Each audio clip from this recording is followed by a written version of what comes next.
La question numéro 5, donc quel est le traitement que vous allez donner à ce patient? Alors, le premier volet du traitement, c'est un entraînement à la marche.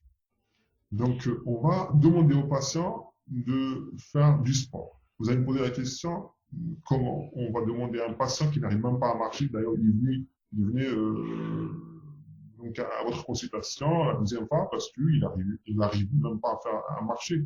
Alors là, comment on va lui demander de faire de la marche? Alors, vous pouvez me croire, donc c'est le premier volet du traitement recommandé et ça donne de très très bons résultats.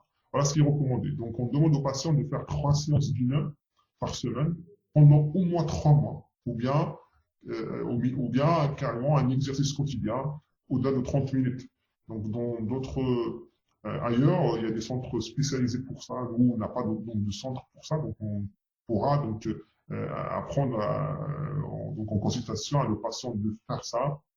Vous pouvez me croire, il pourra petit à petit améliorer son périmètre de marche et ça donne de très très bons résultats par la suite. Alors, le deuxième volet donc, du traitement, c'est la prise en charge médicamenteuse. Mais avant de donner des médicaments donc, à notre patient, on doit corriger les facteurs de risque cardiovasculaire. Donc, si le patient est un fumeur, donc il doit arrêter la cigarette, on peut l'orienter chez un médecin spécialisé ou une consultation spécialisée, un tabacologue, donc il pourra l'aider pour l'arrêt de la cigarette. S'il est diabétique, on doit équilibrer son diabète. Il faut avoir donc un hémoglobine glycosylée moins de 7%. Et c'est les dyslipidémies qu'on doit donc le traiter. Et on doit avoir donc un taux d'LDL, le mauvais cholestérol, moins de 0,7 grammes par litre. Et c'est l'hypertendue, on doit traiter aussi son hypertension artérielle. Et l'objectif tensionnel chez ces patients-là, donc les patients avec artériopathologie du membre inférieur, on n'a pas besoin d'avoir donc un chiffre moins de 130-80. Donc c'est recommandé d'avoir une pression moins de 140-90 mm de mercure. Donc, on arrive à la prise en charge médicamenteuse. Donc, on parle de prévention secondaire. Pourquoi? Parce que le patient a fait donc un événement. Donc, il a fait un ongot, il fait une artériopathie du membre inférieur. Donc, on n'est plus dans la prévention primaire, on est dans la prévention secondaire. La prise en charge médicamenteuse, donc, le traitement, donc, la première molécule qu'on prescrit, donc, c'est les antiagrégants plaquettaires. Donc, on pourra donner de l'aspégique entre la dose recommandée, c'est la dose anti-agon plaquettaire, entre 75 et 325 mg. On a tendance à donner à nos patients des sachets à 100 mg. On pourra donner donc un inhibiteur des antipyruviques 12, donc on pourra donner du Plavix aussi, si le patient est allergique à l'aspirine, ou s'il ne supporte pas l'aspirine, on pourra donc lui donner du Plavix. Alors, une chose importante à retenir, il faut savoir que actuellement, les antiagrégants plaquettaires, ils sont recommandés seulement chez le patient symptomatique. Donc, le patient asymptomatique, on n'a pas à lui donner donc, les antiagrégants plaquettaires. Ça, c'est nouveau. Donc, selon les dernières recommandations, avant de donner les antiagrégants plaquettaires, tout le monde, une fois qu'on fait le diagnostic d'AOMI symptomatique ou asymptomatique, on prescrit l'aspirine. Mais depuis presque 2 ans, on a tendance à ne plus donner donc, de l'aspirine chez le patient asymptomatique. Pourquoi? Parce que donc il y a des études qui ont été faites et on a trouvé qu'il y a un risque hémorragique important sans qu'il y ait un bénéfice donc évident. Voilà pourquoi on revient sur la prescription systématique de l'aspirine chez le patient avec une artériopathie orbitant du membre inférieur. Donc ça c'est la première chose. Alors les anticoagulants n'ont pas de place dans l'artériopathie orbitant du membre inférieur. Donc là, on est en train de parler de l'artériopathie orbitant du membre inférieur. Donc il ne faut pas mélanger avec l'ischémie aiguë. L'ischémie aiguë, le traitement de base, c'est les anticoagulants, mais l'artériopathie orbitant du membre inférieur, il n'y a pas d'indication au traitement anticoagulant.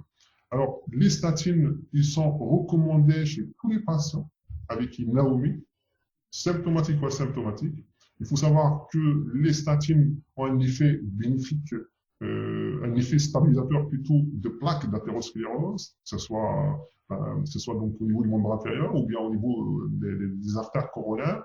Donc ça, c'est pour ça qu'ils sont recommandés, donc c'est pour ça qu'on les donne d'une manière systématique. Donc ça, c'est la première raison. La deuxième raison, donc les statines, on sait qu'ils vont donc diminuer le mauvais cholestérol, donc ils vont diminuer le LDL cholestérol.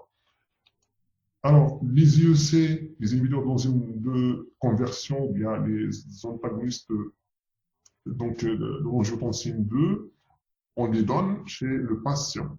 avec une artériopathie oblitérante du membre inférieur, c'est l'hypertendé. S'il n'est pas hypertendé, on ne les donne pas de manière systématique. Pourquoi je vous dis ça? Parce qu'avant, on les donnait d'une manière systématique, chez le patient hypertendu ou pas. Mais actuellement, on les donne seulement chez le patient hypertendu. Donc, c'est l'hypertendu, on doit donner donc, cette molécule IEC, ou bien s'il y a une intolérance, on donne ARA2. Donc, voilà les deux médicaments préférés ou de prédilection qu'on doit donner en cas d'hypertension artérielle chez le patient hypertendu avec une artériopathie oblitérante du membre inférieur. Il faut savoir que les bêta-bloqueurs n'ont plus de place pour le traitement de l'artériopathie oblitérante du membre inférieur parce qu'il fait un temps qu'on donnait donc même les bêta-bloqueurs pour traiter l'artériopathie oblitérante du membre inférieur. Alors, pour résumer tout ça, je sais que c'est un peu barbant. Pour résumer donc tout ça, donc il faut noter que en cas d'ischémie d'effort, donc en cas d'AOMI avec claudication intermittente ou d'AOMI symptomatique, donc on donne de l'aspirine, une statine et on donne un IEC si le patient est hypertendu.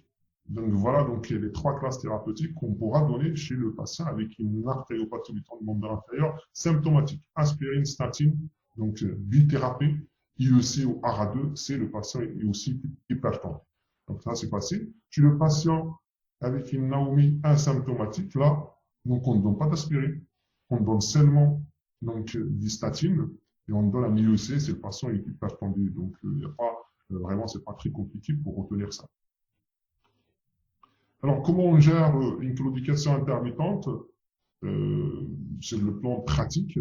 Donc, en présence d'une artériopathie oblitérante du membre inférieur avec symptomatique, donc avec une claudication intermittente, c'est recommandé de commencer par un traitement conservateur. C'est-à-dire, on va contrôler les facteurs de risque, on va demander aux patients de faire de l'entraînement physique ou de l'exercice, on va donc prescrire donc, une bithérapie. Rappelez-vous, donc bithérapie statine et anti-algon plaquettaire, et aussi, c'est le patient est hypertendu pendant 3 à 6 mois. Donc voilà ce qui est recommandé dans un premier temps chez le patient avec AOMI symptomatique. Donc généralement, ça donne de très très bons résultats et d'ailleurs, c'est prouvé, 75% de nos patients vont répondre donc, à cette prise en charge conservatrice. Donc par la suite, tout va bien, donc on va surveiller juste les symptômes et les facteurs de risque cardiovasculaire. Alors, donc on revient à notre cas. Le patient, donc, encore des fois avec claudication intermittente, rappelez-vous, il revient, on l'a traité, il a commencé à faire du sport, mais malheureusement, au bout de 3 mois, il revient parce que il a toujours mal, donc persistance des symptômes. Alors, dans ce cas-là, vous allez faire quoi à ce patient? Quel examen complémentaire vous allez faire à notre patient? Vous préférez un angioscanner ou une artériographie? Alors, l'idéal, c'est de faire un angioscanner. Et si vous voyez qu'il y a un problème sur l'angioscanner, c'est moins invasif que l'artériographie. Si vous voyez qu'il y a quelque chose sur l'angioscanner qui se prête à une angioplastie, donc il faut mieux donc, proposer le patient après à une artériographie pour faire un geste en même temps. Si vous voyez que ça s'apprête plutôt, c'est très compliqué et c'est pas faisable l'angioplastie chez ce patient-là, il faut le proposer d'emblée donc à la chirurgie. Donc vous allez voir donc notre patient, on a fait donc un angioscanner et on est tombé sur une lésion donc focale. Par la suite, donc, on a réalisé une artériographie. Voilà donc l'artériographie de notre patient. Vous voyez qu'il y a une lésion critique. Je ne sais pas ce que vous arrivez à voir ici. Donc il y a presque pas de passage du sang donc à travers l'iliaque droite, ce qui explique donc la persistance du symptôme malgré le traitement conservateur. Donc le corps conservateur, ça n'a pas donné grand chose.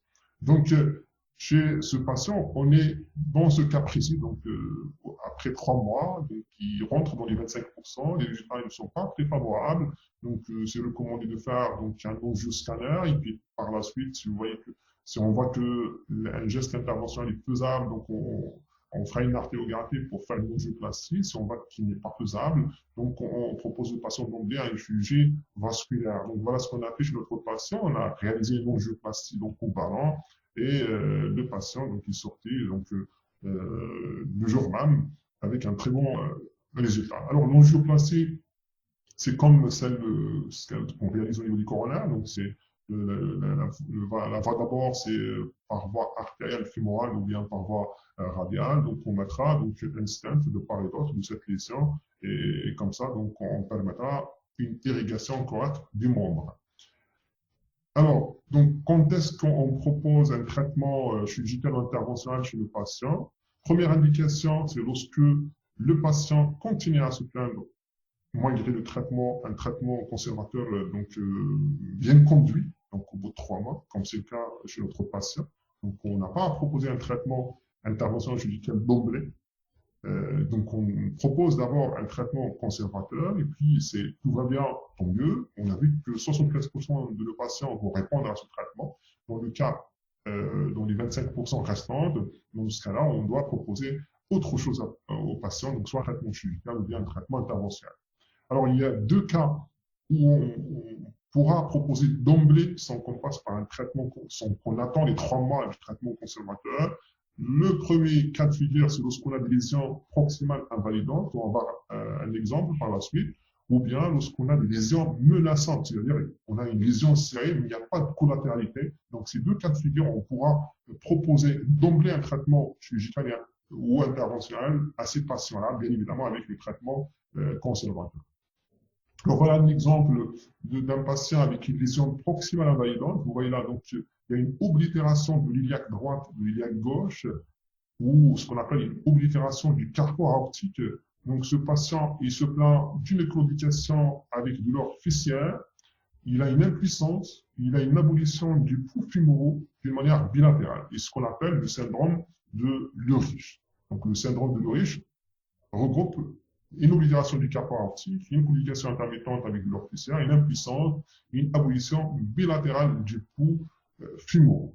Alors, qu'est-ce qu'on propose donc, comme solution à ces patients? Donc, d'emblée, on va proposer donc un traitement chirurgical parce que c'est pas évident de réaliser une angioplastie donc à ce niveau-là. Généralement, ces patients-là se traitent par un traitement chirurgical. Qu'est-ce qu'on va proposer? Il y a 2 types de traitements chirurgicaux.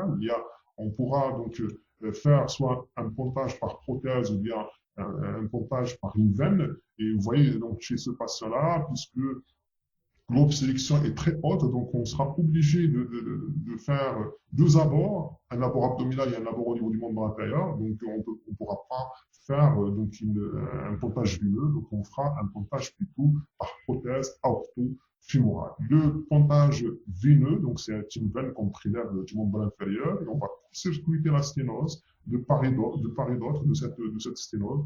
Ce type de pontage est proposé chez les patients avec donc une lésion, donc plutôt distale pas, donc une lésion proximale au niveau du carport aortique. Alors, donc voilà les 3 techniques ou les 3 types de traitements à proposer pour l'artériopathie du membre inférieur, soit donc une angioplastie ou bien un pontage. Mais rarement une pondarectomy qui est une désobstruction, c'est presque non utilisable par du chirurgien.